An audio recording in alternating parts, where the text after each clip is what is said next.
For 8 months, I had shared a house with my wife, and I could spot the little clues for emotional detachment. It started with a sigh, an audible sign of her displeasure as I crossed the room. When I saw her phone face down, something felt off. Late nights at the gym became routine for her, even though the only thing she lifted was her own reflection. She didn't cheat in secret. Instead, she planned for it. She eased into infidelity through a slow, painful degradation of our relationship. I let this happen, burdened by apathy, and blinding love to what it meant to have not dealt with things. But true love demands that you stay in the ring, even when the other partner is trying to end the fight. I made dinner that night. I don't mean figuratively, as in, I overcooked the chicken with too much garlic. I staged the scene for myself. I put on music. I light a candle. I try to create a feeling of intimacy. The day she came back into the house wearing heels, something she had not done for me in over a year, I knew something was absolutely, terribly wrong. She was stunningly beautiful but soulless, like a beautiful painting in a gallery I couldn't buy. "It smells good," she said matter-of-factly, tossing her keys in apathy. "It's not," I said, and she gave it back with a stiff smile that might as well have come in an office corridor. While she poured herself a glass of wine and leaned against the counter, she offhandedly told me she wouldn't be long in a tone of condescension. "Where are you going?" I posed, the answer of which I wasn't sure I wanted to hear. "On a date," she said, as if she were reporting the weather. No pause, no obfuscation. The words hit me like a scalpel, deep and sudden. I anticipated a denial, or at least a modicum of regret, but she couldn't have sounded more somnambulant, as though merely reading a script. I looked at the plate I had set, at the woman who had so tenderly kissed my wrist as I feigned sleeping, and something inside of me snapped. It was as if a taut rope I had been pulling at for too long finally frayed under the pressure. She started to walk out, and at that crucial moment, I could have let it go. I could have let her walk out, but the part of me that had been watching in silence as she slowly fell out of love finally spoke up. "Does he realize he's inheriting a woman who can only love by way of finding another scapegoat?" I asked, and she stopped dead in her tracks, the air heavy with the tension. "What did you say?" she asked, turning to face me with measured slowness. I didn't yell or get angry. I just felt this strange sense of serenity come over me. I repeated my question. "Does he understand that the moment he belongs to you, he will begin to shrink and be somebody that you can control? That the best part of him is silenced? That the only version of him that you're partial to is the one that doesn't talk?" Her expression was blank, but I carried on. "Does he understand the way you whittle people down till they're quiet enough that you don't have to listen to whatever the fuck throws a pebble into your narrative space? That every compliment you give is a test, and every laugh is a potential weapon in arguments to come? He does not, because you are still in the part where you pretend to be squashy. You say your ex wouldn't listen. You say I was freezing. You tell him I didn't see you." I moved closer, driven both by exhaustion and determination. "You wear your own malice like wit," I spoke as she fell quiet. And then I delivered the coup de grace, the line that shattered something in her eyes. "Go wear the heels, order the wine, be charming, but don't forget to warn him. He's just the next one you'll make a ghost of." She offered no response, no movement at all, just a standing realization that the version of herself she meant to project at that dinner had been unmasked by the one other person who knew her. As she walked out of the room, her feet moved at a pace that was slower, lacking the authoritative click, click of closed toe pumps, and it all culminated in a door closing behind a woman who now understood that she wasn't the only one drawing the storyboard. She did not come back that night, and that night I did not expect her to. To be honest, I was partially hoping she wouldn't. Not that I wanted to be without her, but in order to what it would be like to no longer wait. I spent the whole hour sitting at the table, untouched food in front of me, staring at the 2 plates and candle with its fluttering flame, feeling the gravity of the moment. I'd answered her date announcement with a truth dip Wheedler's sharp enough to draw blood. I did start to clean up then, one dish at a time, not wondering where she was or with whom. Instead, I thought about the many times I had held my tongue to help her stay comfortable, the many birthdays I'd let her glide right past without a whimper, the many dinners I'd made while she was distracted by her phone. I remembered how she could be talking about other people's relationships as though they were fictional stories, and never once, not when we were both in the middle of it, admitting, even in the most delicate and cautious and almost distant way possible, that ours was actually a real-time drama. At this, I began to be hit with a poignant reality. I had considered myself lucky to have her. That's the trick a person like her plays. You're not heartbroken, you're convinced you don't deserve love unless it comes from someone who withholds it. She never called me brilliant, but she called me stable. She never said I was handsome, but she said I was safe. I wore them like badges and let her turn the mundane into the most blissful career of them all. Sitting there that night at a table she'd set for a woman who'd left in heels and entitlement, I finally faced the question that obliterated every argument for the ordinary. But what if I'm not? What if I'm just an incomplete puzzle and she was taking the pieces I needed to make myself whole?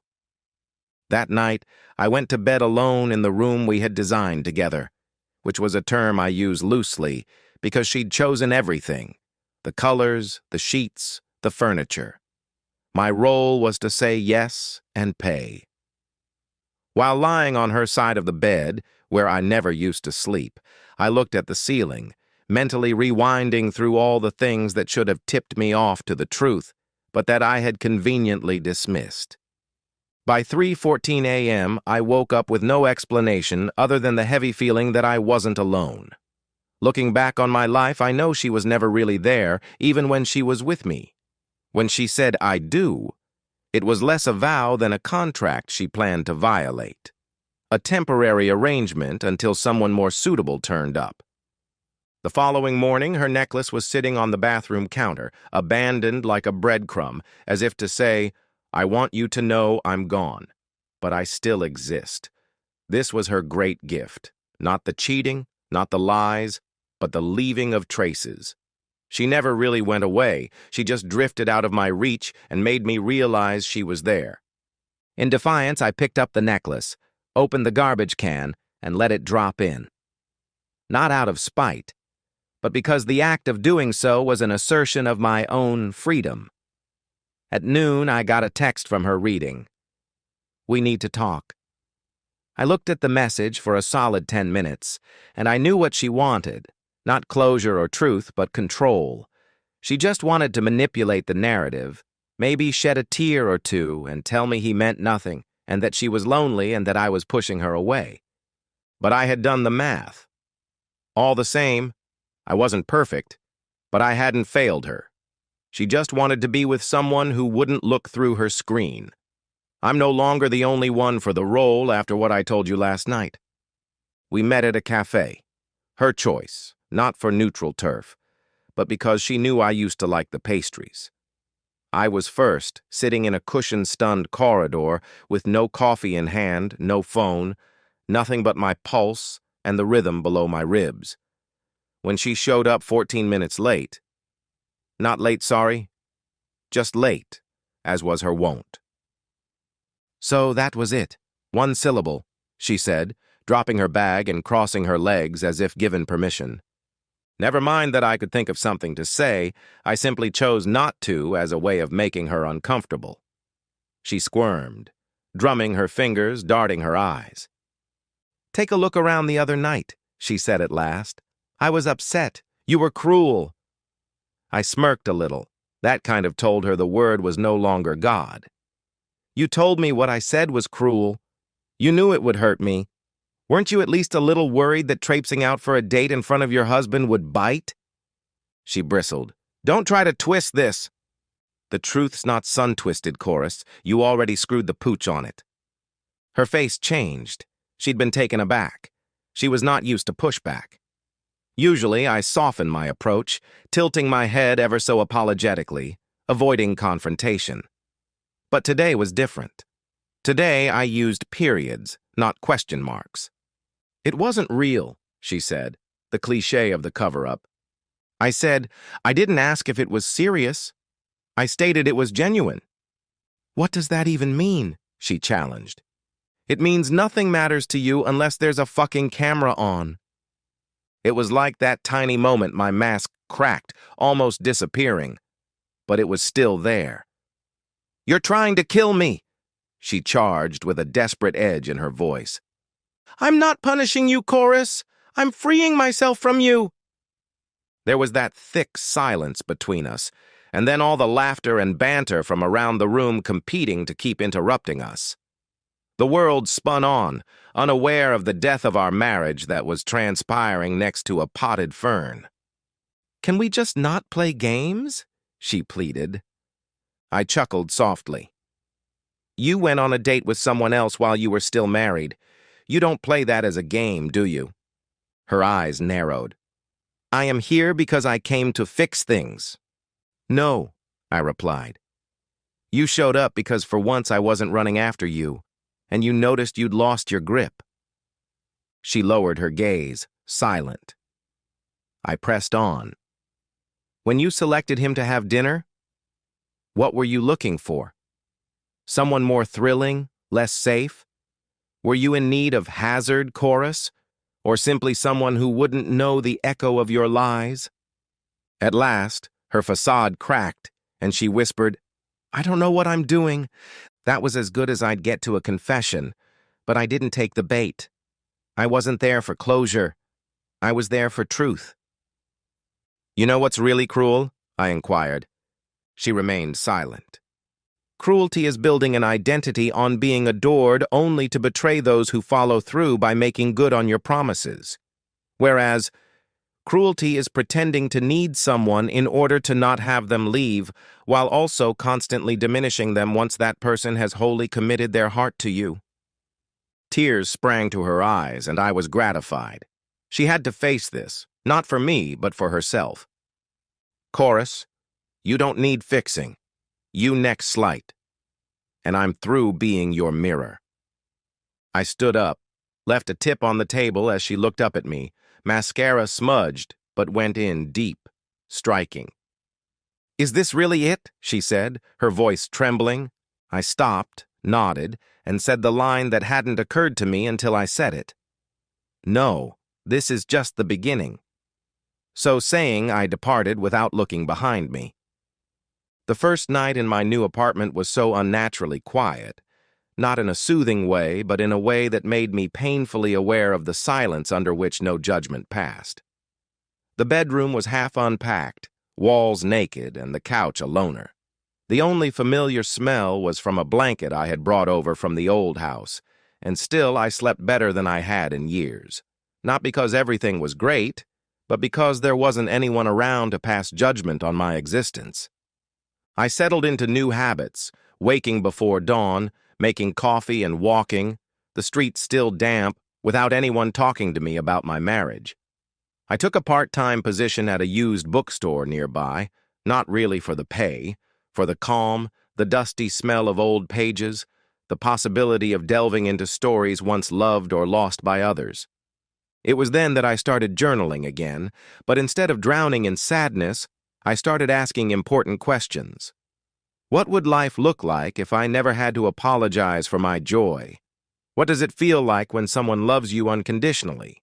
What if the goal, instead of passion, is peace? I drew up a list of joys I hadn't appreciated before. Cooking for one as much as I wanted without guilt. Buying a cheap candle just because I liked the smell, sending a text to an old friend without overthinking it, reading in bed without being whined at about the light. Then, after about 2 weeks, Eli contacted her. Yes, that Eli, the one Chorus had pegged as a frosting-hating monster. He texted, "You alive?" I responded, "I think so. Weird, right?" We ate burgers, real burgers, no kale, no substitutions. For the first time since my life fell apart, me actually laughed until I had to wheeze. I described the cafe meeting, the look on her face, the tears she hadn't wanted, and the silence she had to hear after all. He toasted to not spending your best years attending someone else's ego, and I clinked my glass against his, to identifying red signs even when they're painted over and made to seem like they're all my own fault. Chorus, they texted me once. Only once. Hope you're okay. I didn't respond, not in anger or for the sake of vengeance, but because I wouldn't let her hijack the story of my healing. She'd been spinning her tale all this time, eclipsing mine, bending the truth. My life was mine again, and this chapter of it had no use for the echoes of a woman who only loved me when I didn't talk too loud. Yeah, I dusted off that guitar, though, not to impress, but to play. I did not videotape or post about it. I just spent the show creased in a room corner, poorly strumming guitars and attempting to carry the tune on sight. It was then, in that moment, that I knew that I was alive, and not just performing, not proving anything, just alive. On my unpacking day, upon opening the last box, I discovered an old photo of us from the very start of our involvement. We were smiling. She was kissing my cheek, and I looked shocked, as if I couldn't quite believe that I deserved her love. I looked at it, not in sorrow, but in thankfulness. That man in that picture deserved better, and I was at last determined to give him what he deserved. 3 months went by, and her name no longer reverberated in my head like a fire alarm every time I woke up. I didn't wake up in a panic for the first time in forever. I did not look at my phone for texts. I didn't feel like I was any longer orbiting somebody else's gravity. I just woke up, stretched, and looked at the ceiling and realized who I was before I was pressed into shape she could approve of. I made coffee, clumsily. I forgot the filter, spilled some, burned my tongue, and it was mine, and I didn't have to explain it to anyone. And then it hit me. This wasn't loneliness.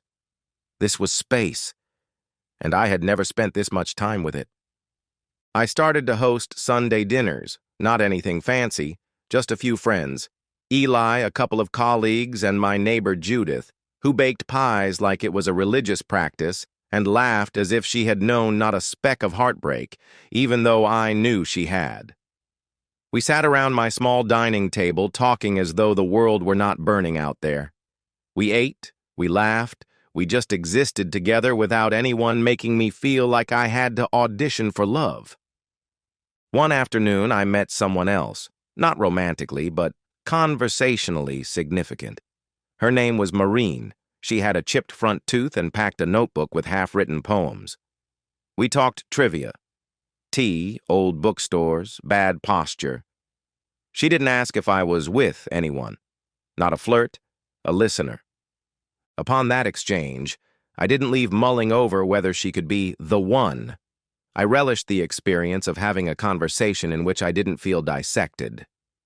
And that was enough. Chorus eventually emailed me, a short email with no hint of contrition, only I believe I understand now. I'm sorry I didn't then. I didn't answer, not because I wasn't being kind, but because I wasn't waiting anymore. She was at liberty to grow, and so was I, but not together. Now I write, not in an attempt to heal, but to say, to make, to leave, to have something that is free from regret. One of my essays got published in a local magazine, and the editor asked me to revise in the direction of something less gently said for a skin sharp. That made me smile because, yes, I have survived something painful. But I didn't come out bitter. I came out clear.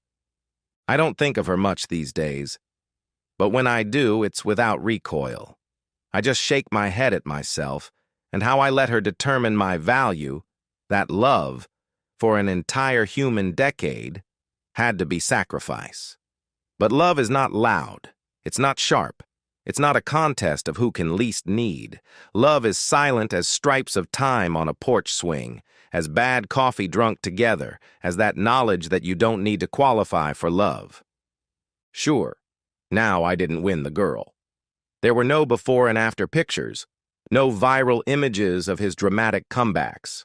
I just survived, recovering and rebuilding, and maybe that is the most radical act a man like me can accomplish.